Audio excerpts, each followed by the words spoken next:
ARES. Les podcasts de l'ARES. Votre passeport sonore pour mieux connaître et mieux comprendre l'enseignement supérieur en Fédération Wallonie-Bruxelles. Zoom. Là où les voix expertes résonnent, où les histoires se dévoilent et où les idées prennent vie. Et où les idées prennent vie.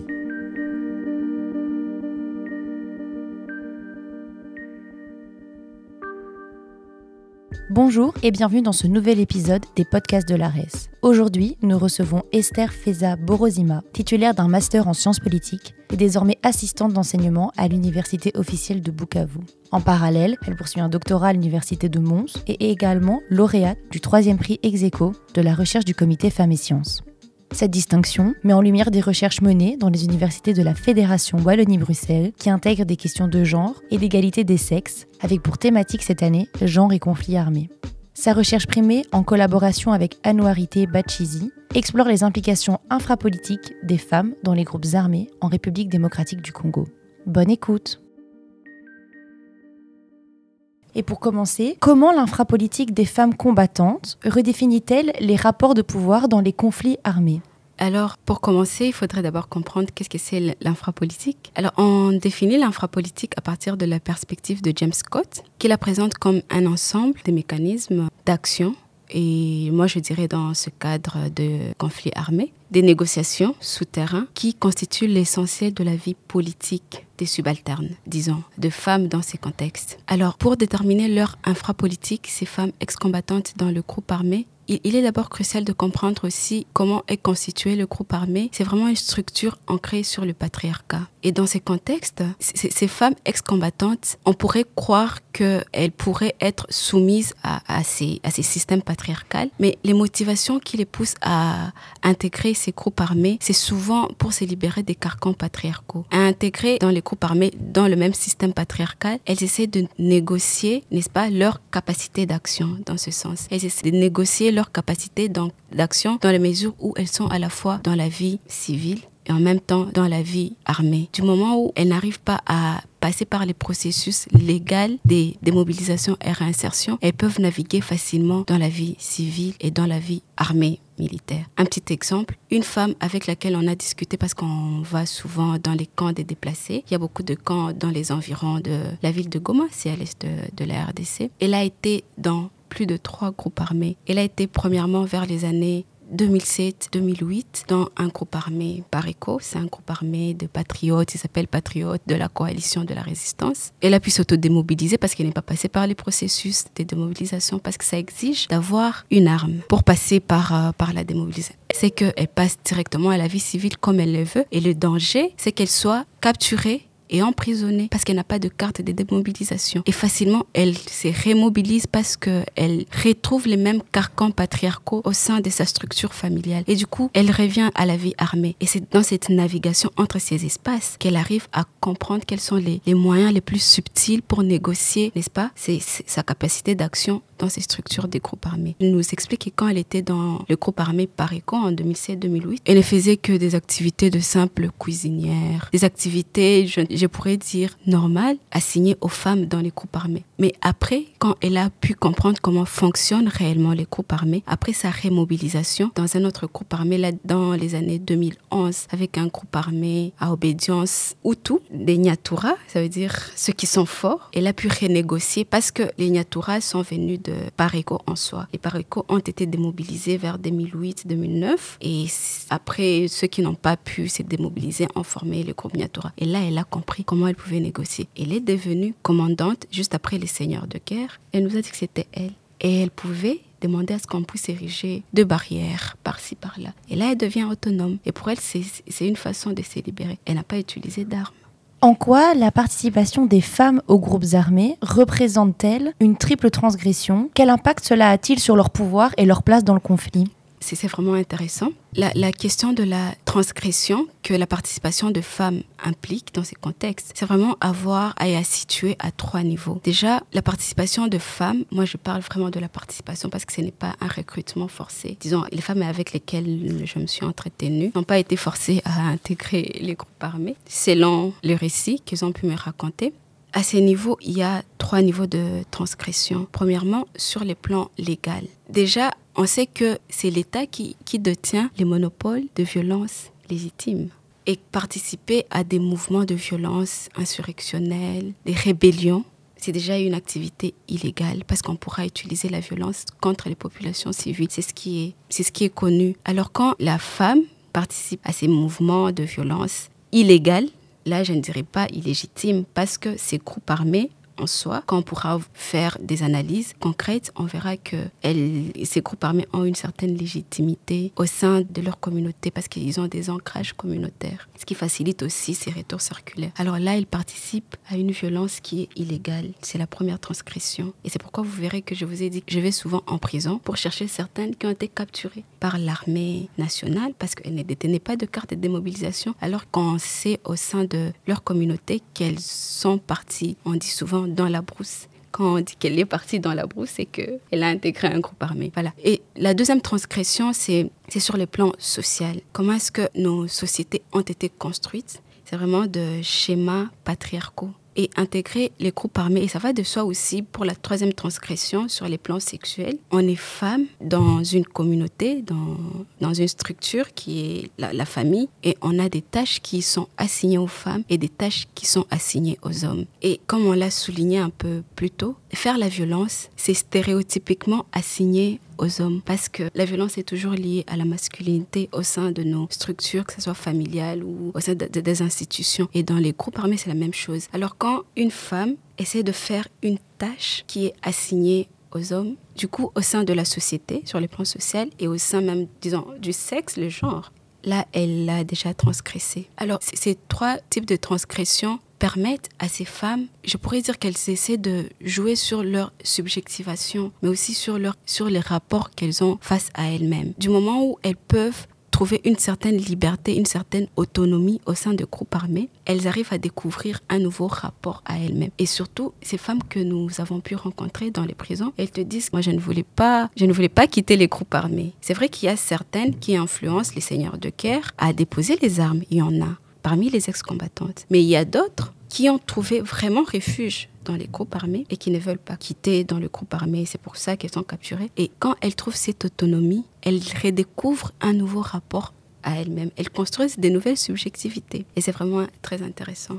Quelle stratégie les femmes adoptent-elles pour s'impliquer dans les conflits, mais aussi pour assurer leur survie dans un environnement qui est militarisé et patriarcal? Patriarcal, oui. Alors, c'est vraiment comprendre qu'ici, on ne va pas partir d'une analyse purement, disons, essentialiste, en termes, je ne sais pas, là je veux me situer à cheval des analyses à la fois féministes, libérales et radicales. Parce que quand il s'agit des études de conflits armés et femmes, les féministes libérales essaient de montrer que les activités que les femmes mènent au sein de ces groupes armés, ce sont des activités, disons, elles le font parce qu'elles ont le droit. Elles ont déjà intégré le groupe armé, elles sont au même pied d'égalité que les hommes. C'est vraiment ça l'égalité. Et on reconnaît au féminisme libéral vraiment d'avoir poussé plus loin cette question d'égalité entre les genres et la question de parité. Mais ce que le féminisme radical vient ajouter à ces discours, et vraiment on se situe à cheval de ces 2 discours, c'est que c'est vrai que les femmes ont cette capacité et il y a cette forme de parité et les femmes pourraient exercer certaines activités liées à leurs conditions de femmes.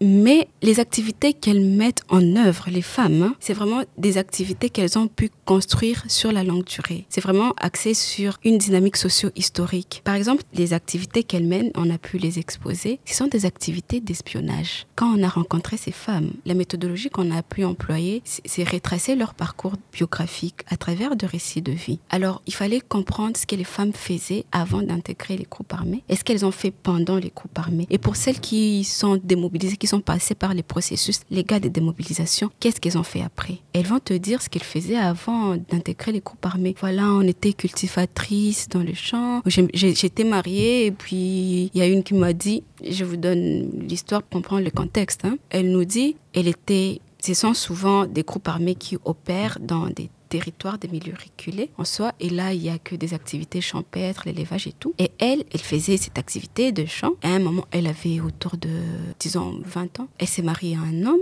elle n'arrive pas à concevoir, elle n'a pas d'enfant, et c'est chaque jour qu'il y a ces injures et tout. Et puis elle s'est dit à un moment, mais je connais un de mes cousins qui est quand même Niatura, je vais voir si là je pourrais trouver la paix.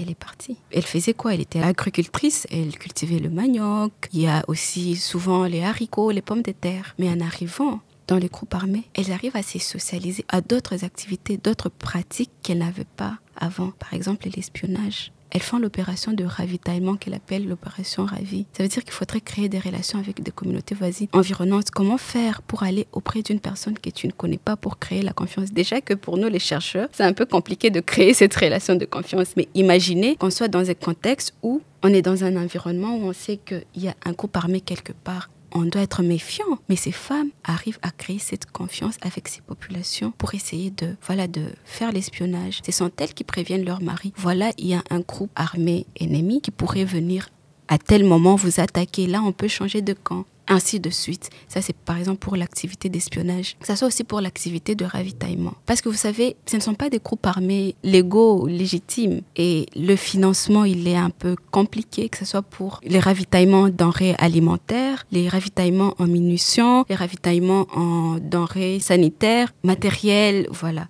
Ce que ces femmes font, c'est vraiment étonnant. Et je n'arrive pas à comprendre comment est-ce qu'elles y arrivent, mais elles le font. On recoupe 2, 3, 4, 5 récits, on va comprendre. C'est vraiment, elles négocient aussi leurs activités. Elles le font, elles arrivent à trouver des moyens subtils pour le faire. Elles vont te dire qu'à des moments, on ne saura pas qu'on est combattante. Et il y a celles qui vont dans le groupe armé avec des enfants. Et quand on voit une femme avec un enfant, elle joue avec leur image. On s'est dit qu'elle est vulnérable dans ces contextes. Elle vient demander des patates douces. Et elle voit là où il y a des patates douces. Et demain, elle viendra prendre des patates douces. Elle ravitaille pour son mari, pour ses enfants et 2, 3 autres combattants. Des activités de ravitaillement, des activités d'espionnage, mais aussi des activités importantes sur les plans magico-religieux. Et c'est un aspect qu'on est encore en train d'explorer profondément. On n'a pas encore terminé à explorer leur récit biographique. Ce sont des femmes qui, on pourrait croire, qui sont instrumentalisées à travers leur corps. Mais c'est au-delà de ça. Elles savent comment jouer avec cette activité qui leur a signé dans le groupe armé. Par exemple, il y a une anecdote d'une qui nous dit que, voilà, souvent, les groupes armés, les milices locales ont des pratiques magico-religieuses, mais pas tous quand même. Et dans le groupe armé où elle était, il fallait, disons, aller combattre, mais avant ça, il fallait passer par des rites d'initiation, surtout des combattants. Et les quelques femmes combattantes qui étaient là devaient rester sur le, disons, au camp, la défense, et attendre que les combattants viennent. Mais ce qu'elles devaient faire, est-ce que les dawa, on appelle ça les dawa, les médicaments, les dawa en swahili, ce que les dawa ont recommandé, c'est vraiment... c'est que les femmes restent au camp. Et au signal du chef des opérations, elles doivent juste mettre les mains sur leur poitrine et ça fera de ravages dans les camps des ennemis. Mais ces femmes subvertissent toutes ces règles patriarcales. Il y a celles qui vont refuser de le faire. Et au retour du champ de bataille, il y aura perte de vie. Et on saura qu'il y a une femme qui n'a pas été sur le camp. Ce sont des pratiques comme ça qui subvertissent en même temps des règles patriarcales qui peuvent exister dans les groupes armés, mais en même temps des pratiques vraiment subtiles qui contribuent, n'est-ce pas, à la pérennisation de conflits. Quels défis éthiques et méthodologiques rencontre-t-on lorsqu'on étudie l'agentivité des femmes dans les zones de conflit? Il y a beaucoup de défis, ils sont énormes, vraiment énormes. D'abord, sur les plans éthiques, c'est vraiment très complexe, parce que la partie est de la RDC est touchée par les conflits armés, disons depuis 30 ans déjà. Et il y a beaucoup d'acteurs impliqués dans les conflits armés. Alors, beaucoup d'acteurs. Et je peux le souligner encore, je les reprends ici. Ce sont souvent des hommes qui sont mis en avant comme des acteurs principaux et centraux. Des femmes, pas souvent. Et c'est pourquoi on a voulu s'intéresser à cette problématique et comprendre. C'est vrai, on a retrouvé des femmes, mais qu'est-ce qu'elles font réellement? Et pour les rencontrer, comment on fait? C'est ça la vraie question. Cette recherche que nous avons présentée, elle fait partie vraiment d'un projet plus global, un projet doctoral, mais vraiment c'est une partie. Et essayer d'entrer en contact avec ces femmes demande de créer beaucoup de réseaux, premièrement. Alors, créer le réseau, c'est vraiment un défi. Mais sur le plan éthique en soi, ce qui est un grand défi, c'est entrer dans les intimités de ces femmes. Elles ont vécu les conflits à partir de déjà 20 ans, 30 ans. Je vous ai dit, elles ont navigué dans la vie civile armée. Elles ont été dans plusieurs groupes armés. Elles détiennent beaucoup d'informations. Et surtout celles qui sont emprisonnées. Créer les relations de confiance en prison, comment vous les faites ? Quand vous devez parler avec des femmes au parloir, elle ne pourra pas te dire qu'elle a participé à mater un groupe rebelle ennemi et que cela n'a pas été souligné quand même. C'est complexe. C'est que sur le plan éthique, est-ce que tu lui obliges de révéler tout ce qu'elle a fait ? C'est avec le temps qu'on essaie de voir, qu'on essaie de penser des stratégies. Mais comment on fait lorsqu'il y a résurgence des groupes armés M23 et que la prison centrale, là où tu faisais tes recherches, a été brûlée ? Et les femmes aussi ont péri dans la prison. Déjà que c'était compliqué. Sur les plans sécuritaires aussi, on comprend que c'est vraiment compliqué parce que les informations qu'elle pourra te livrer, elle ne saura pas comment est-ce que tu pourras les utiliser. Toutes les informations qu'on collecte sur ces questions de conflits armés, on pourra les utiliser comment ? Elle a peur pour sa sécurité. Je me rappelle d'ailleurs, la première fois que je suis partie discuter avec une de ces femmes en prison, c'est vrai qu'il y avait quand même un intermédiaire qui essayait de créer cette relation de confiance. Mais à un moment, elle m'a dit, « Mais toi, tu sais, je n'ai pas assez de temps pour toi. » Elle ne voulait plus me parler. Elle m'a juste renvoyée parce que je ne sais pas ce que tu vas faire de mes informations. Et elle m'a renvoyée. Et je suis partie. Alors, sur les plans méthodologiques, je me suis posé beaucoup de questions. Quelles sont les limites ? Quels sont les défis méthodologiques ? Est-ce que c'est parce que je suis venue avec une posture, des sujets objectivants ? Disons, j'ai établi une sorte d'interrogatoire. Moi, je pose des questions et toi, tu réponds. Des entretiens, c'est mieux structuré. Après, à la deuxième visite, je reviens encore. Elle ne parle pas. J'essaie de la laisser parler de tout ce qu'elle veut. J'introduis les récits de vie. Elle ne souffre toujours pas. Je reviens encore une autre fois.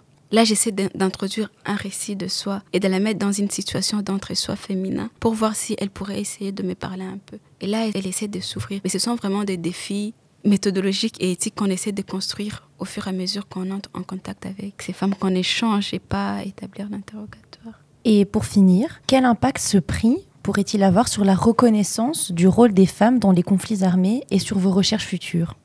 C'est vraiment intéressant. Lorsque nous étions en train de postuler pour ce prix avec ma collègue Anorit, et on s'est demandé, oui, mais après, qu'est-ce qu'on fait ? Qu'est-ce qu'on en fait ?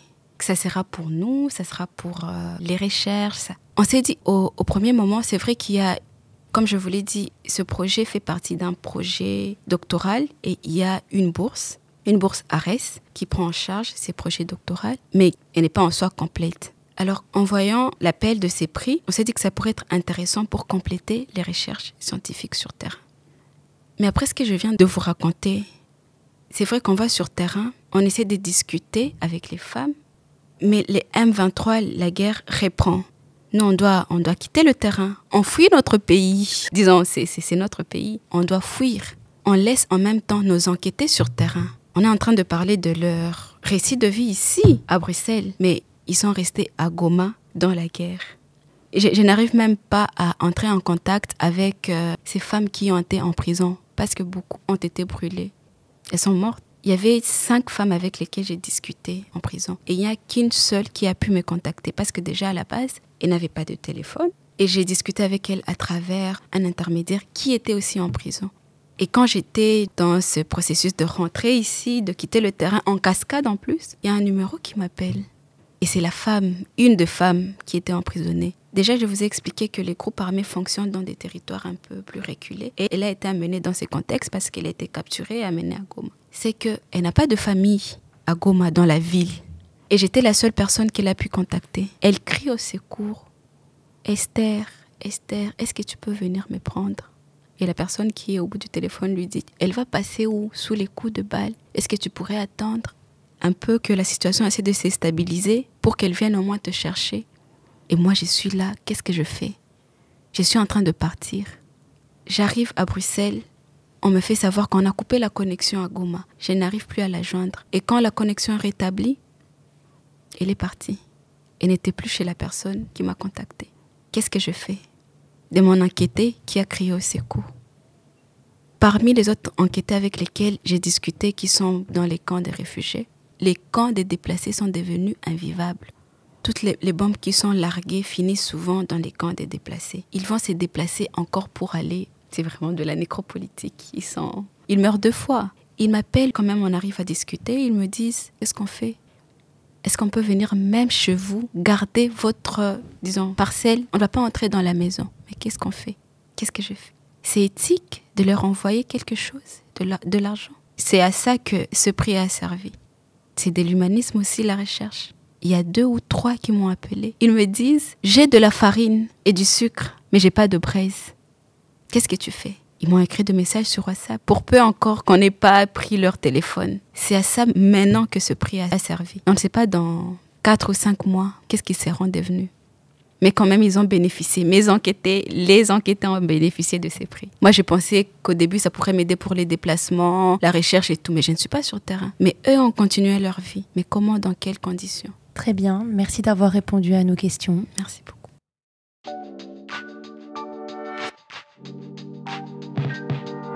Les podcasts de l'ARES.